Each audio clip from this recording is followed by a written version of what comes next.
اكيد سمعتوا بجوائز الفيفا ذا بيست، ولكن واش فراسكم 3 لعبة من المغرب مترشحين هاد جوائز ذا بيست؟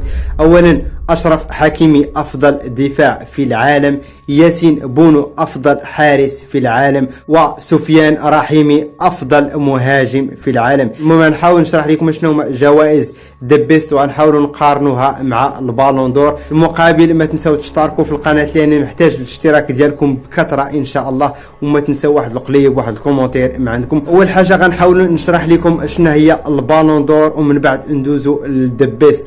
البالون دور هي واحد الجائزه اللي كتقدم من طرف فرانس فوتبول، واحد الجريده فرنسيه خاصه بدات تسليم هاد الجوائز ديال البالون دور سنة 1956، خاصة بأنها كانت كتعطيها لأفضل لاعب أوروبي، وركزوا بزاف على لاعب أوروبي يعني ذو أصول أوروبية. أما إلا كان إفريقي أو آسيوي أبدا واش تعطيها ليه. لكن سنة 1995 غيرت النظام وولات كتعطيها لأفضل محترف في اوروبا، سواء كان الجنسيه ديالو افريقي او اسيوي او اوروبي. وبالصدفه سنه 1995 فاز بها اول افريقي واخر افريقي كيفوز بها اللي هو جورج ويا اللي ذو اصول ليبيريا، خاصة بأنه كان محترف في إيطاليا مع فريق اي سي ميلان. وفي سنة 2007 في جريدة فرانس فوتبول غادي يتغير النظام مرة ثانية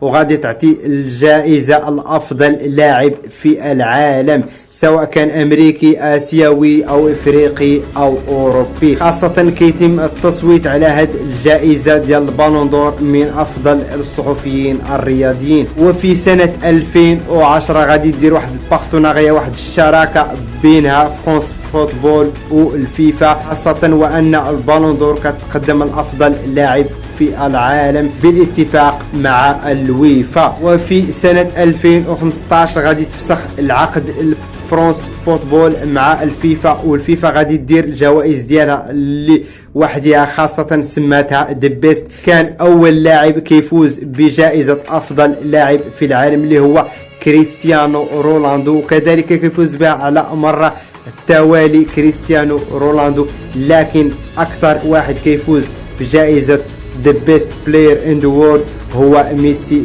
ب3 مرات. كما قلت لكم الجوائز ديال البالون دور كيتم التصويت عليها من طرف افضل الصحفيين الرياضيين، اما The best فيتم التصويت من طرف الاعمده ديال المنتخبات المسجله في الفيفا. كما قلت لكم في الاول هناك 3 لاعبين من المنتخب المغربي اللي مترشحين لجوائز The best.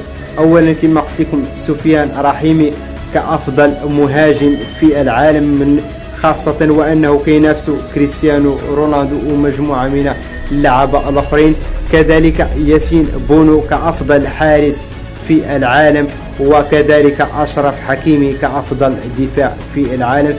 بينما أفضل لاعب في العالم فهناك رودريغو فينيسيوس جونيور، واللاعب الذي خلق جدل في العالم اللي هو ميسي، خاصة أن ميسي مترشح باش يفوز أفضل لاعب في العالم. واش كتظن بأن ميسي غادي يفوز كأفضل لاعب في العالم مقارنة مع فينيسيوس جونيور ورودريغو اللي فاز بالبالون دور؟ وانتم كمتتبعين شنو هو اللاعب اللي كتظنوا غادي يفوز The best player in the world؟ واش ميسي اللي لقى واحد الضجه كبيره، ام جونيور، ام رودريغو اللي فاز بالكره الذهبيه؟ كنتسنى التعاليق ديالكم.